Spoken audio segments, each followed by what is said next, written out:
Patrick Swayze was not simply another name in Hollywood. He was the man who wowed his way into the hearts of millions.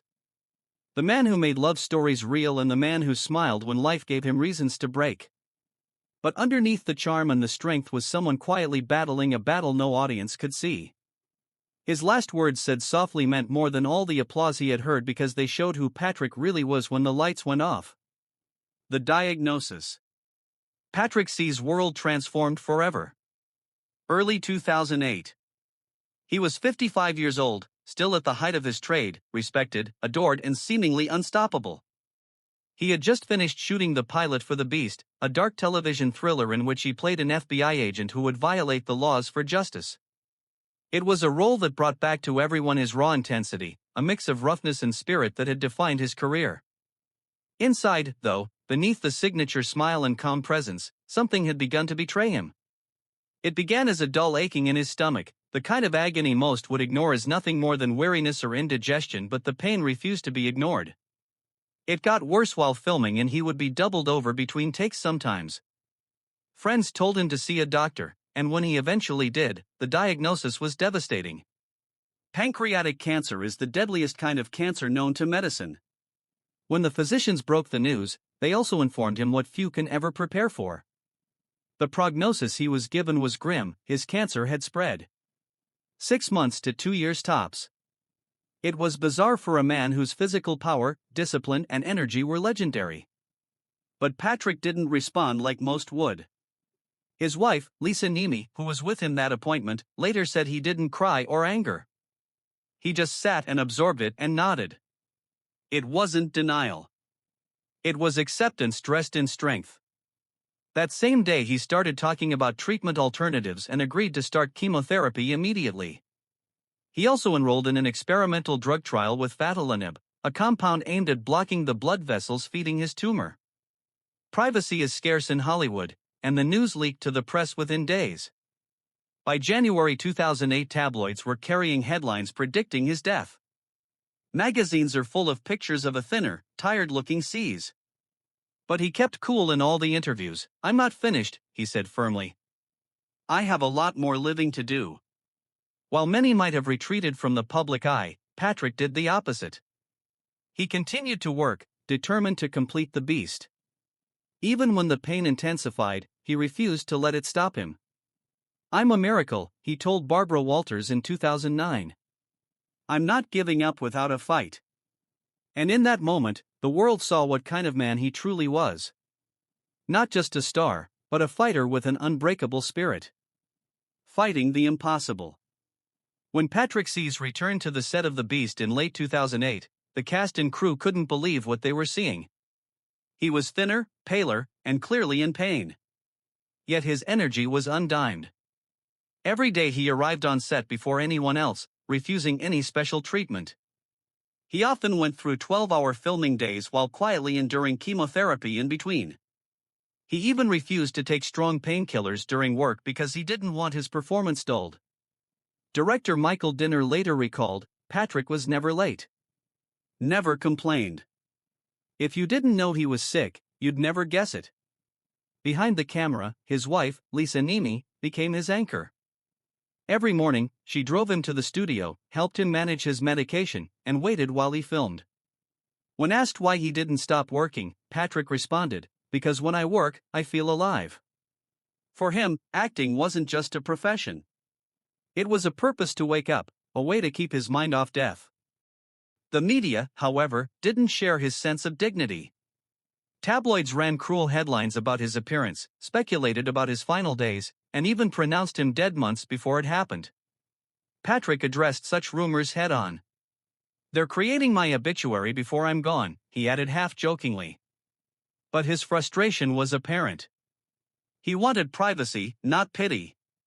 Despite everything, The Beast premiered in January 2009 to critical accolades.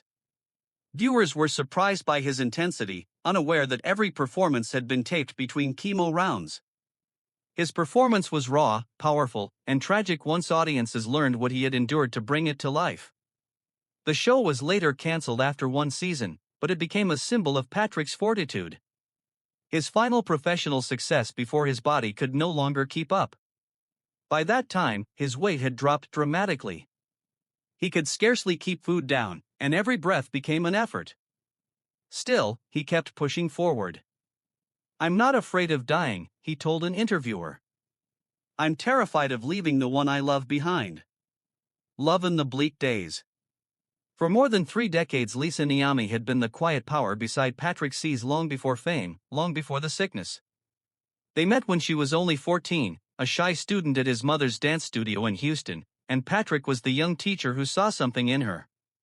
They fell in love a few years later, and married in 1975, creating a life that fame never corrupted. With every movie, every scandal, every victory, Lisa was there.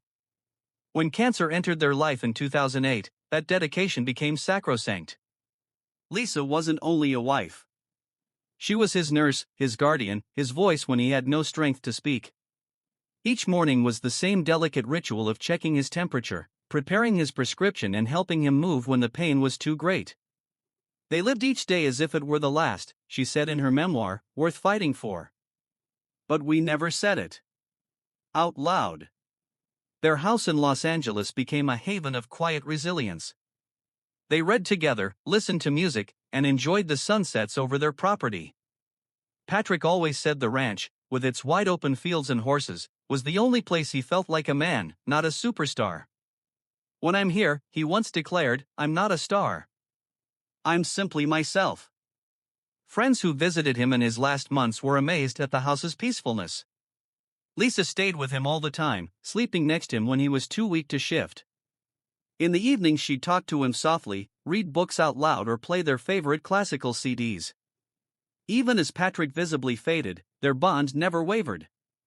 Once they dreamed of children, but after a miscarriage some years ago, they decided to see their marriage itself as their legacy. "We don't need kids to be a family," Patrick once said. "We mean everything to each other." That fact hit home in brutal fashion in his final year. His body betrayed him. But their love blossomed, became indestructible, something that death couldn't destroy. The last fight. By the spring of 2009, Patrick Swayze's health was at its most vulnerable. The treatments that had seemed hopeful no longer worked. The cancer had spread to his liver, and the doctors had given him the truth. There was nothing else they could do. Most people would find such kind of news hard to take.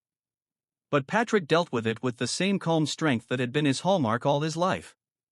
He decided to spend the rest of his time at home, in tranquility, away from the clamor of Hollywood. His wife, Lisa, kept a meticulous journal of those days.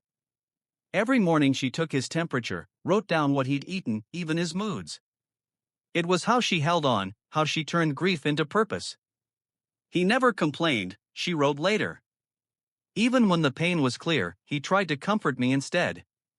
Patrick spent much of his time reading, listening to music, or sitting quietly by the window that overlooked their ranch. Friends who visited him said he radiated calm, a type of acceptance that only comes from a man who's made peace with his life. There were still moments of struggle. In January 2009, he was admitted to hospital suffering from pneumonia, a serious side effect of the treatment. Many believed it was the end, but Patrick astonished everyone by healing and coming home a week later. He intended to fight till the final minute.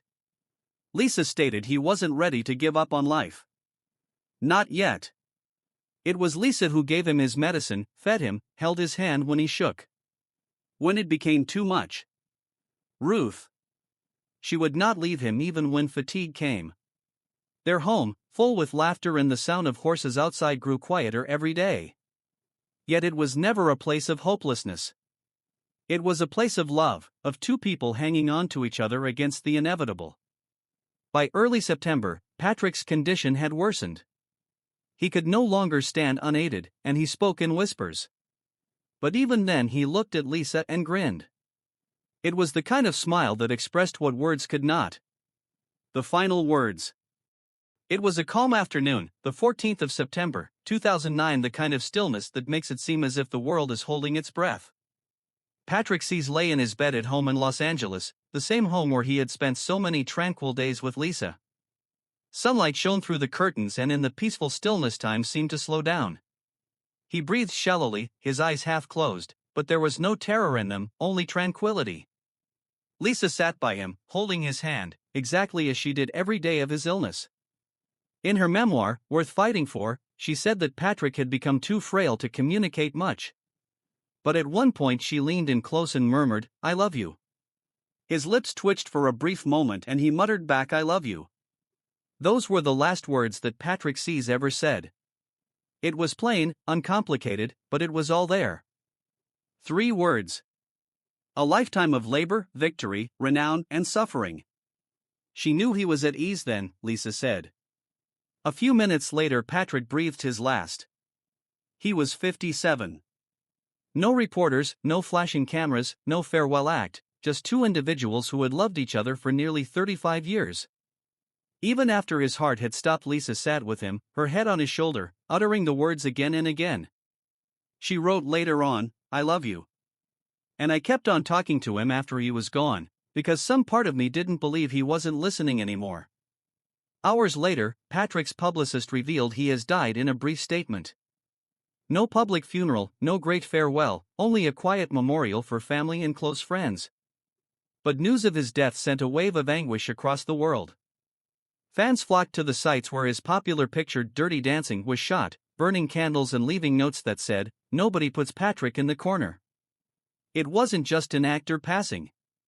It was the death of a man who lived and died graciously. The legacy continues. In the years since Patrick Swayze's death, his name never faded. It only became stronger. To millions of fans, he was more than a movie star. A symbol of discipline, humility, and the bravery to die with dignity. His performances in Dirty Dancing, Ghost, Point Break and Roadhouse live on through decades. Every movie a reflection of the guy who cast a part of himself in each part.